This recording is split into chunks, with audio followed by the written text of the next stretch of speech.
December 9, 2017 Q, IRA, based on Justice Winslow's play and development to date, when it is time to extend Winslow's contract, do they sign him or admit he is a bust? With all of the long-term contracts on the roster, my guess is they let him go. Your thoughts? Joel. Actually, for more than a year, they don't have to do anything. The Heat already have picked up their $3.4 million option on Justice for 2018-19. This summer, and until the start of next season, the Heat will have the option of extending him or allowing him to go into 2019 free agency as restricted, meaning, even then, they could match outside offers. Now, sometimes that gets dangerous, like when the New York Knicks came up with the type of offer they did this past summer for Tim Hardaway Jr. But plenty of question marks over the years have been allowed to enter restricted free agency. For example, while Andrew Wiggins and Joel Embiid received extensions this summer, players from the 2014 NBA draft, such as Aaron Gordon, Marcus Smart, and Julius Randle, instead were allowed by their teams to enter 2018 restricted free agency. So the Heat, in effect, still could utilize the balance of this season and all of next season to fully evaluate Winslow's long-term potential. Or, for that matter, an outside team that might value Justice more than the Heat could trade for him to afford themselves similar flexibility with his rookie-scale contract.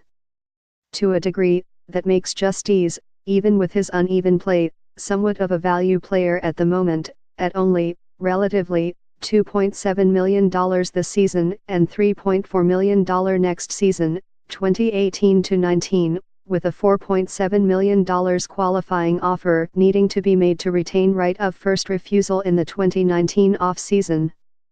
Q, IRA, you ran a question about whether Tyler Johnson can be considered a tradable asset, given his salary bump next year.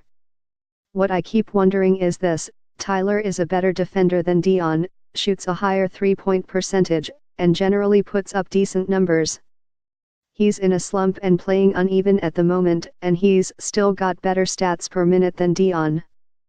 When you talk about shuffling the lineup, why don't you ever discuss just putting Tyler in the starting five and seeing if he can excel? If so, maybe Dion can prove a more valuable trade asset in rebalancing this team. I think if Tyler plays bigger minutes, then maybe his $19 million contract years will be easier to swallow. Mark, Chicago.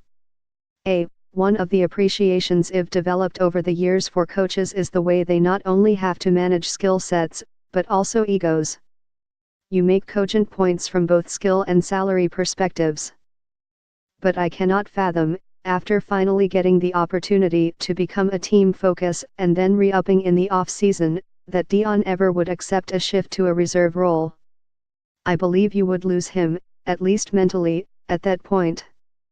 Tyler, by contrast, has thrived in a bench role over his Heat tenure, to the point where Eric Spoelstra has gone out of his way to avoid starting him.